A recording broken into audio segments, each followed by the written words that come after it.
So coming home after a really intense race season, it's nice to take the back seat and chill out and hang out with family. And you don't get that really on the race scene, so it's really fun and relaxing just to come home and just share those moments and memories that we have growing up.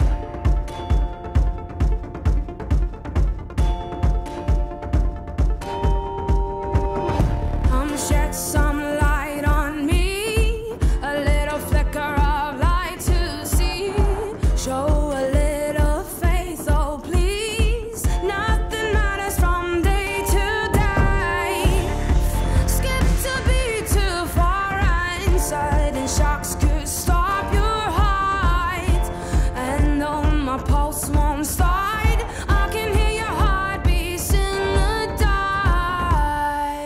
This is pretty much all I need for today, which is a big switch. Got my coffee, my dog treats for our little one, and we're gonna go up to Hardwood Ski and Bike in Barrie, and we're gonna do the epic 8-hour. So we're headed to that race, and we're just gonna hang out with friends and just have a lot of fun. We'll throw in a free air conditioner. Call 1-866. The epic 8-hour, it's actually held at the same venue as the Pan Am Games. It was like exactly like the Olympics. I think the next Olympics, the only thing that will really change is that I'm stronger. Like you can't really get any worse of a situation at the Olympics than an injury right before your event. I think I've experienced the worst, and anything other than that would literally be a walk in the park. When I actually crashed, when I broke my collarbone, I kind of like did a quick blackout, and obviously being a rider that is super stubborn, I did think I was hurt, so I was like brushing it off, and I was like, oh, I'm fine, I'm fine. I actually got back on the bike, and I put weight on the bars, and I just kind of felt like this ache down in my right collarbone. And then somebody saw me like walking the bike with one arm, and then they came and helped me, and we walked up to the medic, and yeah. If I'm like a tired state, then I get emotional still. You know, to go to the Olympics as an athlete once in a lifetime is a huge accomplishment, but it kind of felt like I just like, if I had 3 strikes, I just completely eliminated one, which is why it was such a soft spot. But there's 2 more, and one is at 12 months.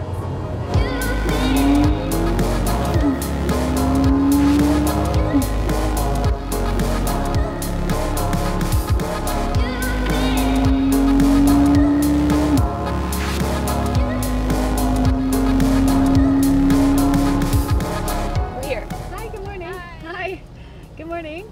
Are you here for the race? Yes. You know, you travel the world for like 8 or 9 months of the year. So to come home and have like just a fun event, like a total opposite of what I'm used to. So when we go to a World Cup, it's like super serious, and to come do an 8-hour, like a duo 8-hour, like it's so much fun. And yeah, you're killing it out there and you're trying your best, but at the end of the lap, it's like you're still laughing and having fun.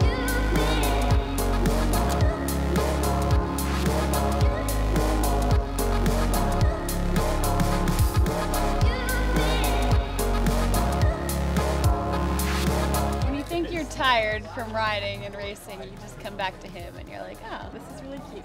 I wonder if he knows not to eat the white. Nope, he doesn't. Goob. Ah! When I'm at races, I love hanging out with people that have come like from far away to support us, and I really enjoy that part. I just want to hear about their story, and I think that's what keeps it so interesting for me. So Adam and I did a duo at the 8-hour here, and we finished first. Which is awesome, and I think we did a total of 16 laps over the course of the 8 hours. Thank you, Luke. Can you teach me? You know, this particular race isn't really about the result. It's more just the gathering. So it's just all about having fun and pushing through the hard moments and then enjoying one another afterwards.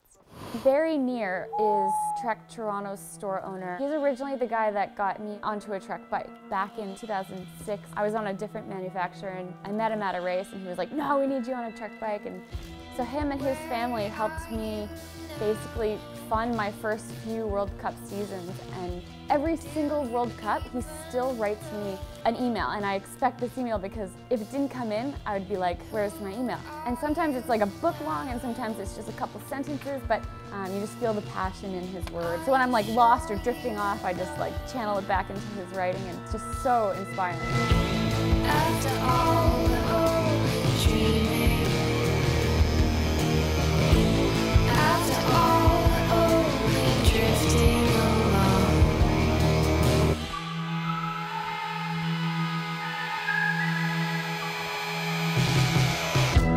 do you know your name? So growing up, I always had a wicked relationship with my siblings and my parents, and yeah, we were always fighting and there was always conflict, but we always had such a good relationship.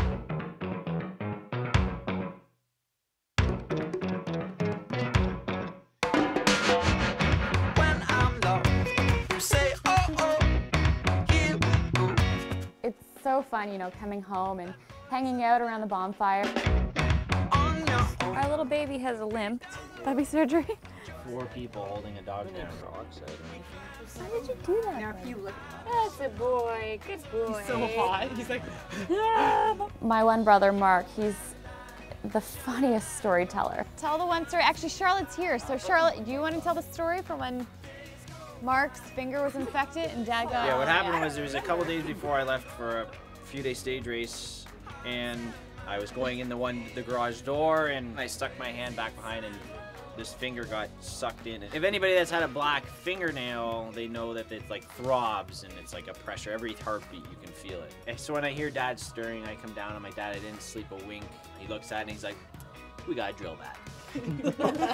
And so I'm not really easy with like a 18-volt drill going through. I just picture this going sailing right through my already destroyed finger. Anyway, so I sit on the table and he's like, "All right, you run the drill." I'm like, "You do it." And he's like, "All right, well, I need help. Cindy, get over here." So Dad puts the drill on the table and he's like, "Okay, Cindy, you run the drill. Charlotte, you hold the flashlight." And he's like, "Okay, what I'm gonna do is I'm gonna push his finger into the drill bit, and once the blood comes out, it's done." Like, "Charlotte, hold this flashlight right on Mark's finger." Okay. Still a little too. Charlotte's just like, "Do-do-do-do-do." And it's like everybody's a go, and Dad's like, "All right, here we go. Charlotte, hold the light right on his finger."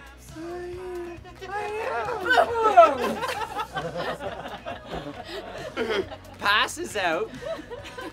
Everybody just starts going like, "Oh my God, Charlotte!" And Charlotte's kind of like, "What happened?" And then Mom's like, "Holy shit, I'm gonna go too." And she's like, "I'm gonna sit down." Needless to say, we got that finger drilled, and then I was on my way to the race.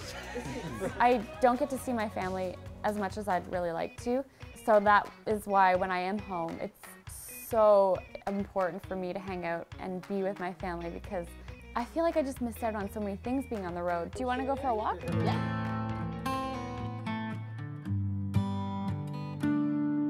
We are going for a hike in our yard with the family because they haven't seen it yet. So you have to know. That's a good sound.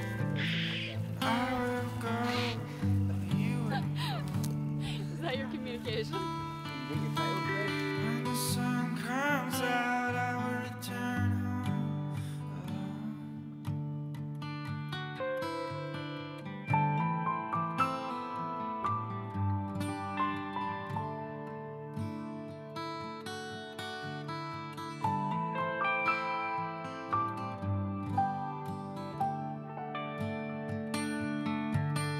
When the night comes out. You okay? Oh, I broke my derailleur.